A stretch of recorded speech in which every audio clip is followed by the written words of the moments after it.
Vera était agenouillée sous un arbre, trempée par l'averse, mangeant un ragoût froid directement d'un vieux récipient. Elle pleurait si fort que son corps tremblait. Mais ce qu'elle s'apprêtait à révéler ne concernait pas seulement l'humiliation qu'elle subissait chaque jour. C'était un secret qu'elle gardait depuis 6 ans. Un secret qui allait détruire toute une famille. Et tout a commencé par un jour de pluie en juin, lorsque le docteur Henrique Almeida est rentré plus tôt et a trouvé sa domestique en larmes, comme si le monde s'était écroulé. Henrique a garé sa voiture dans le garage de son manoir à Recife et a coupé le moteur. Une pluie battante tambourinait sur le toit de la voiture, comme si elle voulait percer le métal. Il était épuisé après une journée harassante à la clinique, entre les patients, les opérations et la bureaucratie sans fin. Tout ce qu'il voulait, c'était prendre une douche chaude et dormir. Mais en sortant de sa voiture et en traversant le jardin vers l'entrée principale, il entendit quelque chose. C'était un sanglot étouffé, désespéré, venant de quelque part entre les arbres. Henrique s'arrêta et regarda autour de lui. La pluie déformait la vue, mais il était certain que quelqu'un était là. Il s'approcha lentement, protégeant son visage de l'eau avec sa main. C'est alors qu'il la vit. Vera, assise sous un grand arbre, complètement trempée, ses vêtements collés à son corps et ses cheveux dégoulinant d'eau sale. Elle tenait sur ses genoux un vieux récipient cabossé et mangeait un ragoût froid avec une cuillère en plastique cassée.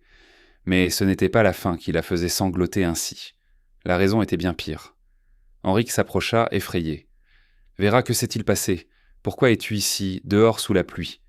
Elle leva le visage. Ses yeux étaient rouges et gonflés de larmes. Ses lèvres tremblaient si fort qu'elle pouvait à peine parler. « Docteur Henrique, je n'ai plus le droit d'entrer dans la cuisine, » murmura-t-elle. Henrique fronça les sourcils. « Comment ça, tu n'as plus le droit d'entrer dans la cuisine ? Qui t'a dit ça ?» Vera baissa la tête honteuse. « La maîtresse, Donna Simone. Elle m'a ordonné de manger ici, dehors. » La colère commença à monter dans la poitrine d'Henrique. Simone était sa femme depuis 19 ans. Il savait qu'elle pouvait être froide et distante, mais il n'aurait jamais imaginé qu'elle était capable d'une telle humiliation. « Pourquoi a-t-elle fait ça ?» demanda-t-il. Vera essuya ses larmes du revers de la main, mais elles continuaient de couler. « Elle a dit que j'étais sale, docteur, » répondit Vera, « qu'une domestique noire ne méritait pas de s'asseoir là où mangent les vrais riches, que je sentais la pauvreté. Elle m'a crié dessus devant Bruna et m'a chassé de la cuisine en hurlant. Je voulais juste déjeuner. C'est tout. » Henrique sentit son estomac se nouer. Il n'avait jamais vu ce côté de Simone, ou peut-être n'y avait-il simplement pas prêté attention. Il était toujours trop occupé, toujours au travail. « Vera, lève-toi et rentre immédiatement à la maison, » dit-il fermement. « Prends une douche chaude, sèche-toi et repose-toi. Je vais parler à Simone. » Mais Vera ne bougea pas. Elle lui attrapa le bras avec une force telle que c'était comme si elle se noyait et qu'il était son seul soutien au monde. « Docteur Henrique, il y a quelque chose que vous devez savoir, dit-elle. Je ne peux plus le cacher. Je ne supporterai pas cet enfer. » Henrique la regarda perplexe. « Un enfer ? Quel enfer ?» Vera prit une profonde inspiration, tremblant de froid et de peur. « Il ne s'agit pas seulement de la cuisine, docteur. Cela dure depuis 3 mois. Chaque jour, elle m'humilie et m'insulte, me fait travailler jusqu'à minuit. Mais il y a une raison à cela. Elle a appris quelque chose d'important sur moi. Quelque chose que vous devez savoir aussi. » Henrique sentit son cœur se serrer. « Appris quoi, Vera ? Parle. » Vera ferma les yeux. « J'ai un fils, docteur. Il a 5 ans. Il s'appelle Daniel. » Henrique attendit la suite. « Et alors, demanda-t-il, beaucoup de domestiques ont des enfants. Ce n'est pas un crime. Pourquoi est-ce que ça préoccupe Simone ?» Vera ouvrit les yeux et regarda Henrique avec un courage désespéré. « Parce que le père de Daniel, c'est vous, docteur Henrique. » Le monde autour de lui s'arrêta. La pluie continuait de tomber, mais Henrique ne sentait plus rien. Il regarda Vera comme si elle parlait une autre langue. « Ça n'a aucun sens. Nous n'avons jamais... » Vera secoua lentement la tête. « C'était il y a 6 ans, lors de la fête du Nouvel An que vous avez organisée ici, au manoir. Donna Simone était partie seule. Vous aviez beaucoup bu. Vraiment beaucoup. Je nettoyais le désordre après la fête quand vous m'avez appelé. » Henrique recula d'un pas. « Non, ce n'est pas arrivé. Je m'en souviendrai. » La voix de Vera se brisa, mais elle continua. « Vous étiez hors de vous, complètement ivre. Vous m'avez emmené dans la chambre d'amis. J'ai essayé de résister, de partir, mais vous ne m'avez pas écouté. Vous m'avez forcé à m'allonger sur le lit, et le lendemain, vous ne vous souveniez de rien. Vous vous êtes réveillé comme si de rien n'était. » Henrique eut la nausée. Il se souvenait de cette fête. Il se souvenait avoir trop bu parce qu'il s'était disputé avec Simone. Il se souvenait de s'être réveillé avec une gueule de bois terrible dans la chambre d'amis. Mais il ne se souvenait pas de Vera. Il ne se souvenait de rien de ce qu'elle racontait. « J'ai appris que j'étais enceinte quelques semaines plus tard, » continua Vera en essuyant ses larmes. « J'étais terrifiée. Je n'avais personne vers qui me tourner. Ma mère est pauvre, elle vit dans une modeste maison en périphérie. Je ne pouvais pas perdre ce travail, alors j'ai tout caché. J'ai porté des vêtements amples, j'ai dissimulé mon ventre autant que j'ai pu. Quand ce n'était plus possible, j'ai demandé un congé. J'ai dit que ma mère était malade et que je devais m'occuper d'elle. Je suis allé chez elle et j'ai accouché de Daniel, seul avec l'aide d'une sage-femme de notre communauté. Henrik était paralysé par ce qu'il entendait. J'ai laissé Daniel avec ma mère et je suis revenu travailler ici, comme si de rien n'était, poursuivit Vera. Je ne vois mon fils que les week-ends, 4 dimanches par mois. C'est tout ce que j'ai. Je n'ai jamais osé vous le dire, parce que je savais que Donna Simone me détruirait. Elle aurait dit que je mentais, que j'essayais de vous escroquer pour de l'argent. C'est pourquoi j'ai gardé ce secret pendant 6 ans. Henrik secoua la tête. Tu mens. Tu dois mentir. Vera sortit de sa poche son téléphone mouillé, ouvrit la galerie et montra une photo à Henrik. On y voyait un petit garçon d'environ 5 ans, avec d'immenses yeux et un sourire timide. Un garçon qui était la copie conforme d'Henrik enfant. Les mêmes yeux bruns, la même forme de visage, le même sourire en coin. Henrik sentit ses jambes se dérober sous lui. « C'est Daniel, votre fils, dit doucement Vera. » Henrik ne pouvait pas l'assimiler. Il avait un fils de 5 ans qui vivait dans une modeste maison en périphérie, un fils dont il ne soupçonnait même pas l'existence, un fils qui avait grandi sans père, parce qu'il était trop ivre pour se souvenir de cette nuit. « Mais ce n'est pas tout, docteur, » dit Vera en essuyant ses larmes. « Il y a 3 mois, Donna Simone a commencé à me soupçonner. Elle a remarqué que je demandais toujours mes congés les mêmes jours. Elle a remarqué que j'économisais de l'argent, que quelqu'un m'appelait et que je m'éloignais pour parler en privé. Elle a pensé que je volais ou que j'avais un amant, alors elle a engagé un détective privé. » Henrik releva la tête. « Un détective ?» Vera hocha la tête. « Il m'a suivi, il a tout photographié. La maison de ma mère, Daniel, moi quand j'y allais, et que je serrais mon fils dans mes bras. Tout. Il y a 3 mois, Donna Simone m'a appelé dans sa chambre, a fermé la porte à clé et m'a montré les photos. J'ai cru qu'elle allait me renvoyer sur le champ, tout révéler, tout vous dire. Mais elle ne l'a pas fait. Elle a eu une idée bien pire. » Un frisson parcourut le dos d'Henrik. « Quelle idée ?» Vera prit une profonde inspiration. « Elle a décidé de transformer ma vie en un véritable enfer. Elle a dit que si je vous disais quoi que ce soit, elle me détruirait et m'enlèverait Daniel. Elle a dit qu'elle prouverait que j'étais une mère négligente qui abandonnait son fils et qu'elle s'arrangerait pour que je perde la garde. C'est là qu'elle a commencé à m'humilier, à m'interdire de manger dans la cuisine, à me faire travailler jusqu'à minuit tous les jours, à me traiter de puante, de noire, de sale, de misérable. Elle faisait des commentaires sur les femmes qui trompent les hommes en ayant des enfants illégitimes. Tout ça en face de moi.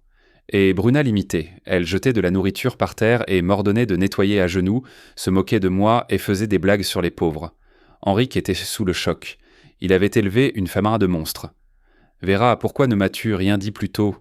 Vera le regarda avec désespoir. « Parce que j'avais peur. Peur de perdre mon travail, peur de perdre mon fils. Peur que vous la croyiez, elle et pas moi. Mais aujourd'hui, je n'en peux plus. Je préfère tout perdre plutôt que de continuer à vivre comme ça. Je préfère partir, retourner chez ma mère, mourir de faim, mais retrouver ma dignité. » Henrik regarda de nouveau la photo de Daniel. Le garçon sur la photo souriait, tenant une vieille voiture en plastique. Il avait les yeux d'Henrik, le sourire d'Henrik, et Henrik n'avait jamais su qu'il existait. « Vera, j'ai besoin de preuves, dit-il. J'ai besoin d'être sûr. Faisons un test ADN. » Vera hocha la tête. « Je suis d'accord. Faites le test. Vous verrez que je ne mens pas. » Henrik aida Vera à se relever. « Rentre à la maison, prends une douche, repose-toi. Demain, nous réglerons tout ça. Et Vera, je vais parler à Simone. Ça ne restera pas comme ça. » Les yeux de Vera se remplirent de larmes. « Merci, murmura-t-elle. Merci de m'avoir écouté. » Elle entra par la porte de service, laissant des traces humides sur le sol. Henrik resta là, sous la pluie, tenant le téléphone avec la photo de Daniel. Il avait un fils dont il ignorait l'existence, et la femme qu'il aimait, avec qui il était marié depuis 19 ans, torturait en silence la mère de cet enfant. Henrik ne le savait pas encore, mais ce n'était que le début. Pendant qu'il regardait la photo, une vérité encore plus dévastatrice attendait son heure pour éclater au grand jour. Une vérité qui allait tout changer. Pour toujours. Les jours suivants furent les plus tourmentés de la vie d'Henrik. Le lendemain de la révélation de Vera, il envoya les échantillons d'ADN au laboratoire. Il ne restait plus qu'à attendre 48 heures, seulement 48 heures qui semblaient une éternité. Mais pendant cette attente, quelque chose en lui changea. Pour la première fois depuis des années, Henrik commença à prêter attention à ce qui se passait, et ce qu'il vit dans sa propre maison le fit douter de tout ce qu'il croyait savoir sur la famille qu'il avait construite. Le lendemain de la collecte des échantillons d'ADN, Henrik descendit pour le petit déjeuner plus tôt que d'habitude. Simone était déjà à table, feuilletant un magazine de décoration, une tasse de café à la main. Bruna mangeait un toast, le nez plongé dans son téléphone. Tout semblait normal, parfaitement normal, mais Henrik savait que rien n'était normal ici. Vera entra de la cuisine avec un plateau de fruits. Elle gardait la tête baissée, le regard fixé au sol. Elle posa délicatement le plateau sur la table, comme si elle avait peur de faire le moindre bruit. Simone ne lui jeta même pas un regard. Bruna continuait de regarder son téléphone. C'était comme si Vera n'existait pas. Henrik observait. Vera s'apprêtait à partir quand Bruna, délibérément et avec un geste calculé, tendit la main et renversa un verre de jus d'orange. Le liquide se répandit sur la table et coula sur le sol. Bruna leva enfin les yeux et regarda Vera avec un sourire froid. « Oh, quelle maladroite je suis! Vera, nettoie ça pour moi. » Vera prit un chiffon et s'agenouilla pour essuyer le jus qui coulait. Bruna retourna à son téléphone, riant de quelque chose à l'écran. Simone tourna une page de son magazine, sans dire un mot. Henrik sentit son estomac se nouer. « Bruna, tu l'as fait exprès, dit-il. » Bruna regarda son père, surprise. « Quoi ? Bien sûr que non, papa. C'était un accident. » « Ce n'était pas un accident. J'ai vu. » Simone ferma son magazine et regarda Henrik avec une expression glaciale. « Henrik, tu exagères. C'était un accident. » Henrik désigna Vera, qui était toujours à genoux, en train de nettoyer le sol. « Elle fait ça tous les jours. Elle humilie Vera tous les jours. » Simone soupira, agacée. « Vera est payée pour nettoyer. C'est son travail. Ou tu veux que ce soit moi qui nettoie ?» Henrik se leva. « Je veux que tu la traites avec respect. C'est un être humain, Simone. » « Un être humain ?» Simone eut un petit rire sans joie. « Tu es devenu bien trop sensible ces derniers temps, Henriquet. Se passe-t-il quelque chose que je devrais savoir ?» Henrik regarda Simone. Pour la première fois depuis longtemps, il la regarda vraiment. Et il n'aima pas ce qu'il vit. Il y avait quelque chose de froid, de calculateur dans ses yeux, quelque chose qu'il n'avait jamais remarqué auparavant.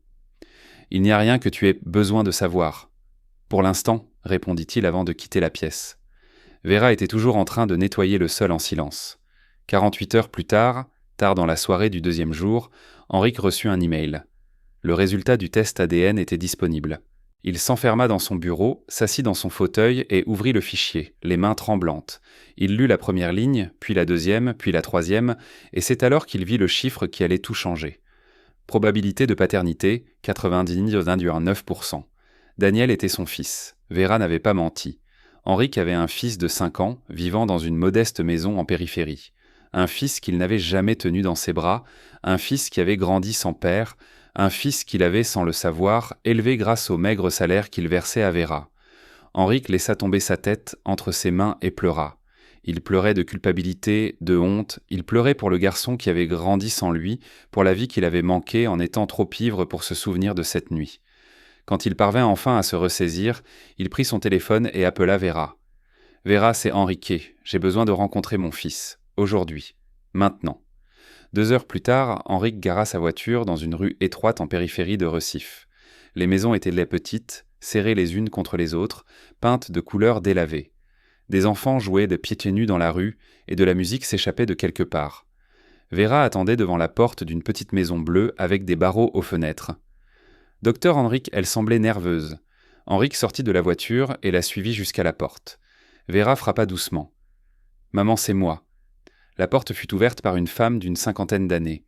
Ses cheveux gris étaient attachés en chignon, ses mains étaient calleuses à force de travail, et ses yeux étaient fatigués mais bienveillants. Elle regarda Henrik avec un mélange de curiosité et de méfiance. « Maman, c'est le docteur Henrik, le père de Daniel. » La femme hocha lentement la tête. « Donna Rosa, enchantée. » Henrik lui tendit la main. Donna Rosa la serra fermement, mais ne sourit pas. Elle recula, les laissant entrer. La maison était petite, mais propre. Une odeur de cuisine maison flottait depuis la cuisine. Les meubles étaient vieux, mais bien entretenus. Des photos étaient accrochées au mur. Et puis, Henrik entendit une voix d'enfant venant d'une chambre. « Mamie, c'est qui ?» Le cœur d'Henrik s'accéléra. Donna Rosa se tourna vers le couloir. « Daniel, viens ici 1 minute, mon chéri. » Un petit garçon apparut dans l'embrasure de la porte. 5 ans. des cheveux sombres et ébouriffés, d'immenses yeux bruns, un sourire timide. Il était pieds nus, vêtu d'un vieux t-shirt et d'un short rapiécé. Dans sa main, il tenait une voiture en plastique. Quand il vit Vera, son visage s'illumina. « Maman !» Il courut vers elle et la serra fort dans ses bras. Elle le prit dans ses bras, l'embrassa et le serra contre sa poitrine, comme si elle ne voulait plus jamais le lâcher. Daniel regarda Henrik par-dessus l'épaule de sa mère. « C'est qui, maman ?» Vera regarda Henrik, les yeux pleins de larmes. « Daniel, c'est le docteur Henriquet. C'est le docteur pour qui maman travaille. » Daniel pencha la tête avec curiosité. « Salut !» Henrik sentit sa gorge se nouer. Il s'agenouilla pour être à la hauteur du garçon. « Salut, Daniel !» Daniel sourit, et dans ce sourire, Henrik se vit lui-même. Il vit son père, son enfance. Ce garçon était le sien, son sang, sa chair, et il ne savait rien. « Tu veux voir ma voiture ?» Daniel descendit des bras de Vera et lui montra la voiture en plastique. Elle était vieille, avec une roue cassée et une peinture écaillée, mais Daniel la tenait comme si c'était un trésor. « Elle est très belle, dit Henrik. C'est mamie qui l'a trouvée dans une poubelle et l'a réparée pour moi, dit Daniel fièrement. Elle est très douée pour réparer les choses. Henrik regarda autour de lui. Il vit la chambre exiguë, un matelas au sol, des vêtements suspendus à une corde à linge improvisée, de vieux jouets dans une boîte en carton. Ce garçon n'avait rien, mais il souriait. Il était heureux, parce qu'il avait l'amour de sa mère et de sa grand-mère, et cela semblait suffire. Henrik y passa près d'une heure. Daniel lui montra les dessins qu'il avait faits à l'école, lui parla de ses amis, et lui demanda si Henrik connaissait les dinosaures. Quand il fut temps de partir, Daniel serra à nouveau Vera dans ses bras. « Tu reviens bientôt, maman. »« Je reviendrai, mon amour. Bientôt, très bientôt. » Henriquet quitta la maison, le cœur brisé. Vera le raccompagna jusqu'à sa voiture. « Docteur Henrik, merci d'être venu. Je sais que c'était difficile. » Henrik se tourna vers elle. « Vera, je vais tout arranger, je te le jure, dit-il. Je vais tout arranger. » Il monta dans sa voiture et retourna au manoir. Mais tout au long du trajet, un doute grandissait en lui. Un doute qu'il essayait d'ignorer, mais qu'il ne pouvait pas, car plus il y pensait, plus les pièces du puzzle s'assemblaient en une image qui n'avait aucun sens. Cette nuit-là, Henrik ne put dormir. Il resta allongé dans son lit, fixant le plafond, ressassant tout dans sa tête. Simone dormait à côté de lui, sa respiration régulière, mais Henrik ne pouvait s'empêcher de penser. De penser à Bruna, à sa naissance, à la rapidité avec laquelle tout s'était passé. Il se souvint. Bruna était née prématurément. Du moins, c'est ce que Simone avait dit. 8 mois de grossesse. Mais Bruna avait toujours été grande et en bonne santé. Les bébés prématurés ont des complications, ils sont placés en soins intensifs néonatals, ils ont besoin de soins particuliers. Mais Bruna n'avait eu besoin de rien de tout ça.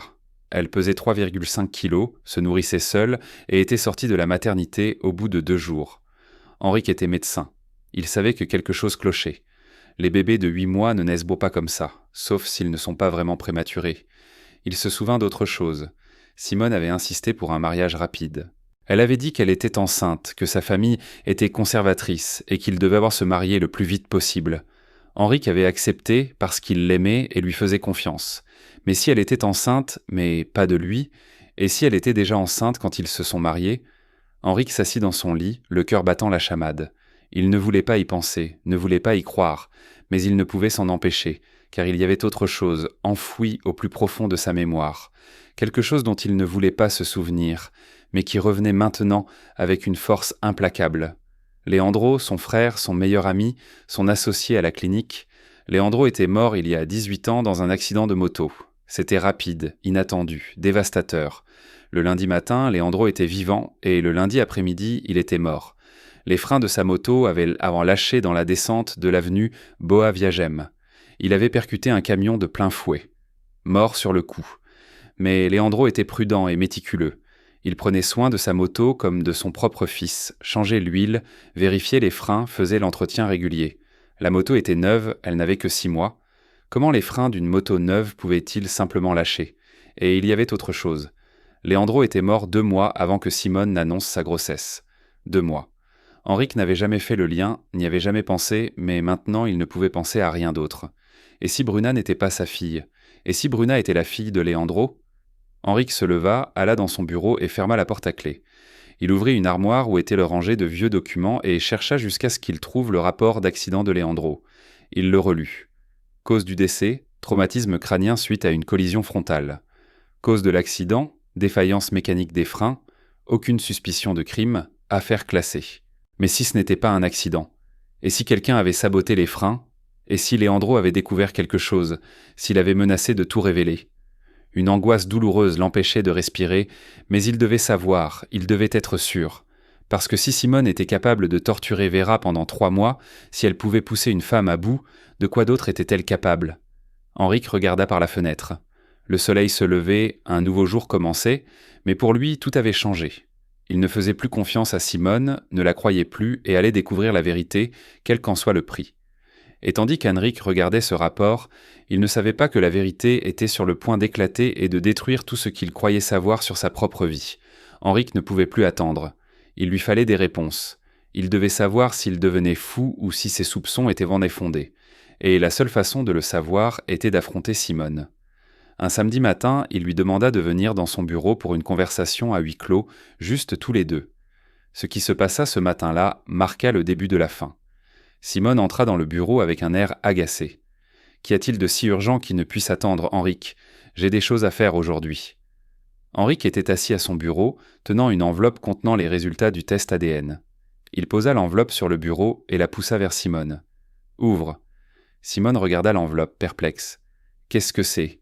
Ouvre et tu le sauras. » Simone prit l'enveloppe, l'ouvrit et lut. Henrik observa son visage changer. D'abord la perplexité, puis la compréhension, et enfin la colère. « Tu as fait un test ADN avec la bonne? Avec mon fils Simone. Daniel est mon fils. » Simone jeta le papier sur la table. « Elle t'a trompé. Elle t'a séduit, Henrik. Elle savait que tu avais de l'argent et elle a tout manigancé. » Henrik se leva lentement. « J'étais ivre. Je ne me souvenais même pas de cette nuit. Et tu le savais, n'est-ce pas? Tu l'as appris il y a 3 mois et, au lieu de me le dire, tu as décidé de la torturer. Tu lui as interdit de manger dans la maison, tu l'as humiliée chaque jour, tu as transformé sa vie en un enfer. » Simone croisa les bras. Elle le méritait. Ce genre de femme trouve toujours le moyen de profiter des hommes riches. Ce genre de femme, tu entends ce que tu dis? Simone leva les yeux au ciel. Ne commence pas, Henrik, tu sais très bien qu'elle ne veut que de l'argent. Maintenant que tu es au courant pour le fils, elle va te traire, exiger une pension alimentaire, une maison, tout ce qu'elle peut. Henrik frappa du poing sur la table. Elle n'a rien demandé. Elle a gardé ce secret pendant 6 ans parce qu'elle avait peur de toi. Peur de perdre son travail, peur de perdre son fils. Et elle avait raison d'avoir peur, parce que tu es exactement le monstre qu'elle imaginait. Simone recula, les yeux écarquillés. Comment oses-tu me traiter de monstre? Parce que tu es un monstre, Simone. J'étais trop aveugle pour le voir. Henrik prit une profonde inspiration. Je veux le divorce. Le silence qui suivit fut assourdissant. Simone regarda Henrik comme s'il l'avait frappé. Le divorce, à cause d'une bonne et de son fils illégitime. À cause de qui tu es, vraiment. Je ne te connais pas, Simone, et je pense que je ne t'ai jamais connue. Simone eut un rire amer. Tu vas le regretter, Henrik. Tu vas amèrement le regretter. Elle quitta le bureau en claquant la porte. Henrik resta seul, le cœur battant à tout rompre. Il l'avait fait. Il avait demandé le divorce et maintenant, il n'y avait plus de retour en arrière possible. Les jours suivants furent tendus. Simone adressait à peine la parole à Henrik. Elle s'enfermait dans sa chambre, buvait du vin et pleurait en parlant à ses amis au téléphone. Bruna essayait de comprendre ce qui se passait, mais Simone n'expliquait rien. La maison était plongée dans un silence lourd et étouffant. Une semaine après leur conversation, Simone appela sa mère, Donna Olivia. Elle avait besoin de quelqu'un à qui parler, de soutien, et Donna Olivia vint. C'était un vendredi soir. Henrik était à la clinique et Bruna était sortie avec des amis. La maison était vide, du moins c'est ce que pensait Simone. Vera était venue au manoir pour récupérer une veste qu'elle avait oubliée dans une dépendance. Elle n'y travaillait plus, Henrik l'avait mise en congé payé en attendant de régler la situation du divorce. Mais elle avait besoin de cette veste, la seule veste d'hiver qu'elle possédait, et les nuits devenaient en froide. Vera entra silencieusement par la porte de service et monta les escaliers. En passant dans le couloir du 2e étage, elle entendit des voix fortes et des cris, venant de la chambre principale. C'était Simone. Vera s'arrêta. Elle savait qu'elle ne devait pas écouter, mais quelque chose dans la voix de Simone l'alarma. Il y avait du désespoir, de la fureur, quelque chose de dangereux. Vera se cacha derrière une colonne dans le couloir et entendit la voix perçante et désespérée de Simone. « Maman, je n'en peux plus. Henrik veut le divorce. Il se doute de tout. Il me regarde comme si j'étais une étrangère. Et tout ça à cause de cette misérable bonne et de son fils illégitime. » Vera entendit la voix plus calme de Donna Olivia. « Ma fille, tu dois te calmer. Respire. Parlons-en tranquillement. Tranquillement ? Comment puis-je être tranquille ? Simone était en pleine crise de nerfs. Il va me laisser sans rien, maman. Je vais tout perdre. La maison, l'argent, le statut, tout ce que j'ai construit. Ma fille, calme-toi. Si Henrique découvre... Découvre quoi ? Cria Simone encore plus fort. Que Bruna n'est même pas sa fille, qu'elle est la fille de son frère, Leandro ? Le sang de Vera se glaça, ses mains se mirent à trembler. Elle sortit doucement son téléphone, sans faire de bruit, ouvrit l'application d'enregistrement, appuya sur le bouton rouge et continua d'écouter. « Simone, pour l'amour du ciel, baisse la voix », dit Donna Olivia paniquée. « Quelqu'un pourrait t'entendre. »« Il n'y a personne ici, maman. La maison est vide. » Simone eut un rire hystérique et sans joie. « Tu crois que je me soucie de son fils illégitime ? J'ai fait pire, bien pire. » Un silence lourd s'installa. Vera pouvait à peine respirer, serrant fermement son téléphone et tremblant de la tête aux pieds. « Tu n'as pas fait ce que je pense ?» murmura Donna Olivia, horrifiée. « Si. » L'aveu sonna comme une explosion. Leandro a découvert que j'étais enceinte de lui. Il est venu me voir et m'a dit qu'il voulait assumer la responsabilité de l'enfant, qu'il allait tout dire à Henrique. Il voulait détruire ma vie. Maman, je venais de me fiancer à Henrique.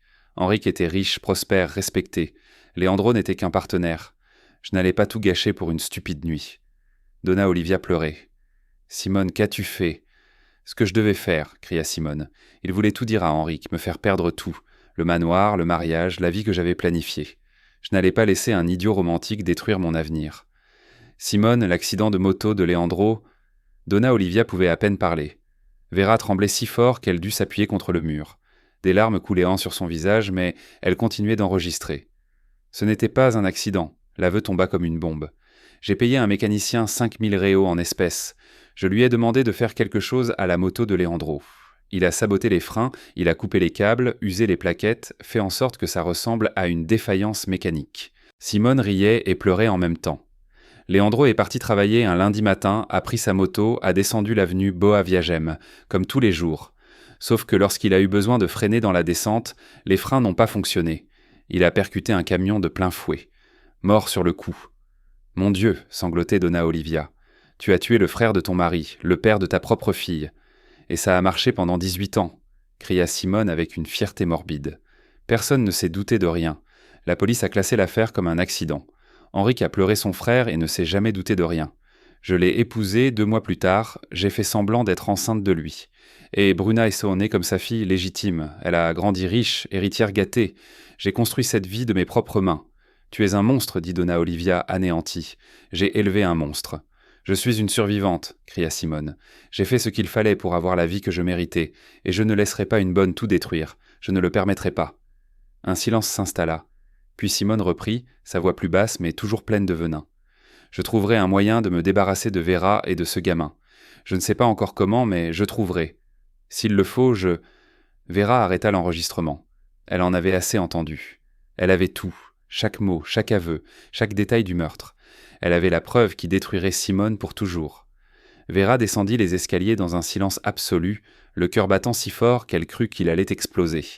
Elle sortit par la porte de service sans faire de bruit, courut jusqu'au portail et sortit dans la rue, sans même se souvenir de la veste qu'elle était venue chercher. Plus rien n'avait d'importance, sauf cet enregistrement. Ce n'était qu'une fois loin du manoir qu'elle s'arrêta, s'appuya contre un arbre et vomit. Elle venait d'apprendre que sa patronne était une meurtrière, que Simone avait tué son propre beau-frère pour cacher une grossesse, que Bruna n'était pas la fille d'Henrique et que Simone prévoyait de s'en prendre à elle et à Daniel. Vera s'essuya la bouche, prit son téléphone, ouvrit l'enregistrement et appuya sur la lecture. La voix de Simone retentit, claire et nette. « Ce n'était pas un accident. J'ai payé un mécanicien. » Vera ferma les yeux, prit une profonde inspiration, puis fit ce qu'elle devait faire. Elle appela Henrique. « Docteur Henrique, j'ai besoin de vous parler d'urgence. C'est à propos de Donna Simone et de votre frère Leandro. » 30 minutes plus tard, Vera était assise dans le bureau de la clinique d'Henrique. Il était pâle et regardait son téléphone posé sur la table. Elle venait de tout lui raconter. Comment elle était revenue pour sa veste, avait entendu des cris, s'était cachée et avait tout enregistré. « Mais l'enregistrement » demanda Henrique d'une voix rauque. Vera appuya sur « lecture » et Henrique entendit. Il entendit sa femme avouer que Bruna n'était pas sa fille. Il l'entendit avouer le meurtre de Leandro. Il entendit chaque détail du meurtre, chaque mot empreint de froideur et de cruauté. Quand l'enregistrement se termina, les mains d'Henrique tremblaient, Son visage était exsangue et son regard était fixé sur le téléphone. « Elle a tué mon frère, répétait-il, comme s'il ne pouvait pas y croire. Elle a tué mon frère et m'a fait croire pendant 18 ans que c'était un accident. » Vera attendit en silence. Henrik leva les yeux vers elle. « Vera, j'ai besoin que vous veniez avec moi. Nous allons à la police maintenant. Avec cet enregistrement, ils l'arrêteront, rouvriront l'affaire, enquêteront sur tout. » Vera hocha la tête. « J'irai, docteur. Je ferai tout ce qui était nécessaire. » Henrik prit le téléphone de Vera et sauvegardait l'enregistrement à 3 endroits différents. Il envoya des copies sur son email, dans le cloud, partout. Il n'allait pas risquer de perdre cette preuve. Cet enregistrement était la seule chose qui pouvait rendre justice à son frère, celui qu'il avait perdu, celui qui avait été tué par sa propre belle-sœur. Et tandis qu'Henrik et Vera se dirigeaient un petit vers le poste de police, Simone était toujours au manoir, buvant du vin, sans la moindre idée que sa vie était sur le point de s'effondrer. Elle ne savait pas que chaque mot qu'elle avait prononcé dans un accès de colère avait été enregistré. Elle ne savait pas que la domestique qu'elle avait tant méprisée serait celle qui la détruirait à jamais. La justice approchait, et il n'y avait plus de retour en arrière possible. Le poste de police était bondé quand Henrik et Vera entrèrent. Des gens attendaient, des policiers allaient et venaient, les téléphones sonnaient sans cesse. Henrik s'approcha du comptoir et demanda à parler au commissaire. Il dit qu'il avait la preuve d'un meurtre qui avait eu lieu il y a 18 ans et qui avait été classé comme un accident. Le policier le regarda avec incrédulité, mais quand Henrik montra sa carte de médecin, sa carte de visite de la clinique et l'enregistrement sur son téléphone, tout changea. 10 minutes plus tard, ils étaient dans le bureau du commissaire Rodrigo Tavares, un homme d'une 50aine d'années, chauve avec des yeux fatigués mais attentifs. « Docteur Henrik, Madame Vera, veuillez vous asseoir, » dit le commissaire en désignant des chaises. « Vous avez dit que vous aviez la preuve d'un meurtre. » Henrik posa le téléphone de Vera sur la table. « Mon frère Leandro Almeida est mort il y a 18 ans. L'affaire a été classée comme un accident de moto dû à une défaillance des freins. Mais ce n'était pas un accident, c'était un meurtre. Et j'ai ici l'aveu enregistré de la meurtrière. » Le commissaire prit le téléphone. « Puis-je écouter ?» Vera hocha la tête. Le commissaire appuya sur « Lecture » et pendant les minutes qui suivirent, il écouta tout. Comment Simone avouait avoir payé un mécanicien pour saboter les freins, les détails du meurtre, son ton froid et sa fierté morbide. Quand l'enregistrement se termina, le visage du commissaire était sévère. « C'est Simone Almeida, votre femme ?»« Oui, répondit Henrique. Et l'autre voix est celle de Donna Olivia Ferreira, sa mère ?» Le commissaire prit des notes. « Quand cet enregistrement a-t-il été fait ?»« Aujourd'hui, il y a quelques heures. Et où étiez-vous lorsque vous avez fait cet enregistrement ?» Vera expliqua qu'elle était retournée au manoir pour sa veste, qu'elle avait entendu des cris, s'était cachée et avait tout enregistré. Le commissaire écouta attentivement. « L'enregistrement est légal et peut être utilisé comme preuve. Je vais immédiatement rouvrir l'enquête sur la mort de Leandro Almeida. J'ai besoin du rapport d'accident original, des débris de la moto s'ils existent encore, et je vais émettre un mandat d'arrêt préventif contre Simone Almeida. » Henrik sentit son cœur se serrer. « Quand allez-vous l'arrêter ? » ?»« Tout de suite. J'envoie une équipe au manoir aujourd'hui même. » 2 heures plus tard, 3 voitures de police s'arrêtèrent devant le manoir d'Henrik. Le commissaire Tavares sonna à la porte. Simone ouvrit, un verre de vin à la main, les yeux gonflés de larmes. En voyant les policiers, elle se figea. « Que se passe-t-il ?»« Simone Ferreira Almeida, vous êtes en état d'arrestation préventive pour le meurtre de Leandro Almeida, survenu il y a 18 ans, annonça le commissaire. Vous avez le droit de garder le silence. Tout ce que vous direz pourra être retenu contre vous. » Simone laissa tomber son verre. Le verre se brisa sur le sol et le vin rouge se répandit comme du sang. « C'est une erreur, je n'ai rien fait. Leandro est mort dans un accident. » Le commissaire montra le téléphone avec l'enregistrement. « Nous avons vos aveux enregistrés, Madame Almeida. Vous avez avoué avoir payé un mécanicien pour saboter les freins de la moto de la victime. » Simone devint livide, ses jambes flageolèrent et elle s'agrippa au mur. « Qui a enregistré ça ? Peu importe. Vous venez avec nous. » À ce moment-là, Bruna, qui venait de rentrer, apparut en haut des escaliers. Elle vit sa mère se faire menotter, elle vit les policiers et tout ce chaos. « Maman, que se passe-t-il ?» Simone regarda sa fille avec désespoir. « Bruna, aide-moi, ils sont devenus fous. Je n'ai rien fait. » Mais les policiers emmenaient déjà Simone vers la voiture. Elle criait, pleurait et jurait. Bruna resta figée en haut des escaliers, en état de choc total, ne comprenant rien. C'est alors qu'Henrik, qui était arrivé juste après la police, entra. Bruna courut vers lui. « Papa, que se passe-t-il ? Pourquoi ont-ils emmené maman ?» Henrik serra sa fille dans ses bras, ou plutôt la jeune fille qu'il avait élevée comme sa fille. Il n'eut pas le courage de lui dire la vérité. « Pas ici, pas maintenant. » Viens, Bruna, il faut qu'on parle. Les jours suivants furent un tourbillon. La police rouvrit officiellement l'enquête sur la mort de Leandro. Les débris de la moto furent retrouvés dans un entrepôt judiciaire car la famille avait intenté un procès contre le fabricant des années auparavant. Une expertise technique fut ordonnée et 48 heures plus tard, les experts confirmèrent il y avait des preuves évidentes de sabotage. Des coupures intentionnelles sur les câbles de frein hydrauliques et une usure délibérée des plaquettes de frein. Ce n'était pas une défaillance mécanique, c'était un meurtre prémédité. La police retrouva le mécanicien à la retraite qui s'occupait de la moto de Leandro à l'époque. Il s'appelait Josué Santos, avait 62 ans et vivait à Olinda. Il fut emmené pour interrogatoire et, après 3 heures de pression, il craqua et avoua tout. Il raconta que Simone l'avait approché 2 semaines avant la mort de Leandro et lui avait offert 5000 réaux en espèces. Il avait accepté car il était criblé de dettes, avait saboté les freins et portait ce fardeau depuis 18 ans. Avec l'aveu enregistré, l'expertise technique et le témoignage du mécanicien, le procureur inculpa Simone pour meurtre avec circonstances aggravantes, mobile abject, moyens cruels et impossibilité pour la victime de se défendre. La libération sous caution fut refusée. Simone resta en détention préventive en attendant son procès. Mais Henrique avait encore besoin d'une réponse. Il devait savoir si Bruna était vraiment la fille de Leandro. Avec l'autorisation du tribunal, il demanda l'exhumation du matériel génétique de son frère. À l'hôpital où travaillait Leandro, des échantillons de son sang étaient menés conservés dans une banque de tissus, car il était donneur de moelle osseuse enregistrée. L'ADN avait été préservé.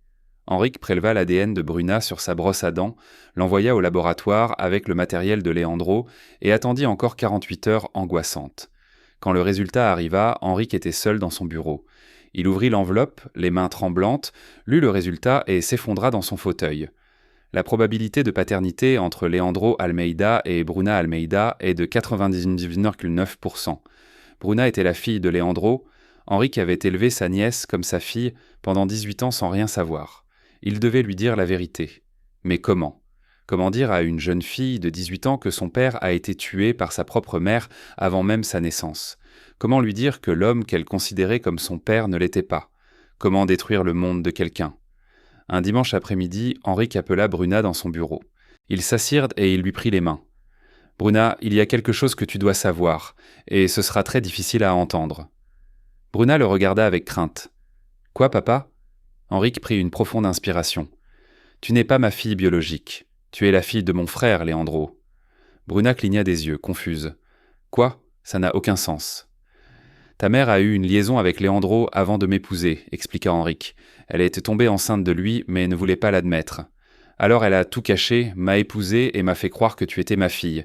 Et quand Leandro a découvert la vérité et a menacé de tout révéler, elle l'a fait tuer. » Bruna retira ses mains, se leva et recula. « Tu mens, ce n'est pas vrai. » Henrique lui montra le résultat du test ADN. Bruna le lut, le relut, et alors elle comprit. Le sol se déroba sous ses pieds. Elle s'effondra pleurant, criant et frappant le tapis de ses poings. « Non, non, non !» Henrique s'agenouilla à côté d'elle et la serra dans ses bras. Bruna pleura sur son épaule pendant des heures. En un instant, elle avait tout perdu. Son père n'était pas son père, sa mère était une meurtrière, et son père biologique avait été tué avant même sa naissance. Bruna passa plusieurs semaines en état de choc, commença une thérapie intensive, prit des médicaments contre l'anxiété et la dépression. Henrique fut à ses côtés tout le temps. Il lui dit que l'ADN n'avait pas d'importance, qu'elle serait toujours sa fille. Il l'avait élevée et aimée, et cela ne changerait jamais. Progressivement, avec l'aide d'Henrique et, étonnamment, de Vera, qui montra une compassion sincère pour la jeune fille, Bruna commença à se reconstruire. Henrique lui raconta des histoires sur Leandro, lui montra des photos et de vieilles vidéos. Bruna apprit que son père biologique était un artiste, qu'il peignait pendant son temps libre, et elle, qui avait toujours aimé dessiner, comprit qu'elle avait hérité de son talent. 10 mois plus tard, le procès de Simone eut lieu. La salle d'audience était bondée de journalistes, de curieux et de parents. Simone entra, menottée, vêtue d'une combinaison de prison orange, les cheveux en désordre et le visage vieilli. Elle n'était plus la femme élégante et froide d'autrefois. Elle n'était plus que l'ombre d'elle-même. Le procureur présenta toutes les preuves. L'enregistrement fut diffusé intégralement dans la salle d'audience, et tout le monde entendit Simone avouer fièrement le meurtre. Le mécanicien témoigna. L'expertise technique confirma le sabotage. Donna Olivia, anéantie par la culpabilité, choisit de témoigner contre sa propre fille, bien qu'elle eût le droit de refuser. La défense tenta d'invoquer un trouble mental et une crise psychotique, mais cela ne fonctionna pas. Les preuves étaient accablantes. Simone était saine d'esprit lorsqu'elle avait planifié et commis le meurtre. Le jury délibéra pendant 4 heures. À leur retour, le verdict fut unanime. Coupable. Simone fut condamnée à 25 ans de prison dans un établissement à régime strict pour meurtre avec circonstances aggravantes, sans possibilité de remise de peine pendant les 10 premières années.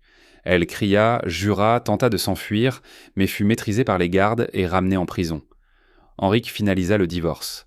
Simone perdit tous ses droits sur les biens matrimoniaux en raison de la fraude et de la mauvaise foi prouvée pendant le mariage. Elle se retrouva sans rien. Bruna, désormais majeure, coupa tout contact avec sa mère, refusant les visites et les appels. Simone se retrouva seule. Pendant ce temps, la vie au manoir changea complètement. Daniel emménagea dans une chambre spécialement décorée pour lui, remplie de jouets, de livres et de dinosaures en peluche. Donna Rosa, la mère de Vera, emménagea également et obtint une chambre confortable. Elle commença à s'occuper du jardin, plantant des fleurs et cultivant des légumes. Henrique proposa à Vera un nouveau poste, non plus domestique, mais intendante de la maison, avec un salaire décent, un contrat de travail en bonne et due forme, des avantages sociaux et du respect. Vera accepta, non par dépendance, mais parce qu'elle avait enfin retrouvé sa dignité. Daniel commença à fréquenter une école privée, se fit des amis, apprit à nager et découvrit qu'il aimait lire. Et pour la première fois de sa vie, il avait un père. Henrique était là, aimant et attentionné. Il emmenait Daniel au parc, jouait avec lui et lui parlait des dinosaures. Bruna, après plusieurs mois de thérapie, présenta ses plus sincères excuses à Vera. Elle pleura et demanda pardon pour les années d'humiliation, de mépris et de cruauté. Vera la pardonna, car elle comprenait que Bruna était aussi une victime des mensonges de Simone. Elles commencèrent à construire une relation basée sur le respect. Bruna jouait même parfois avec Daniel, lui apprenait à dessiner, et il l'appelait sa sœur Bruna. Vera et Henrique n'eurent jamais de relation amoureuse. Ils maintinrent un respect mutuel et un partenariat pour l'éducation de Daniel, mais chacun mena sa vie personnelle séparément. C'était juste et bon pour tout le monde. 1 an après l'arrestation de Simone, Vera était assise à la table de la salle à manger du manoir, non pas comme une domestique, mais comme la mère respectée et appréciée du fils du maître des lieux. Daniel courait dans le jardin ensoleillé, libre et heureux. Donna Rosa s'occupait des fleurs, souriant à son petit-fils. Bruna étudiait dans une école d'art, reconstruisant sa vie et honorant la mémoire du père qu'elle n'avait jamais connu. Et Simone était dans une cellule d'isolement froide et grise, vieillie, aigrie et brisée. Elle avait tout perdu. Sa famille, sa liberté, sa dignité, son avenir. Il ne lui restait que le passé à ressasser, et le fardeau insupportable de sa propre cruauté.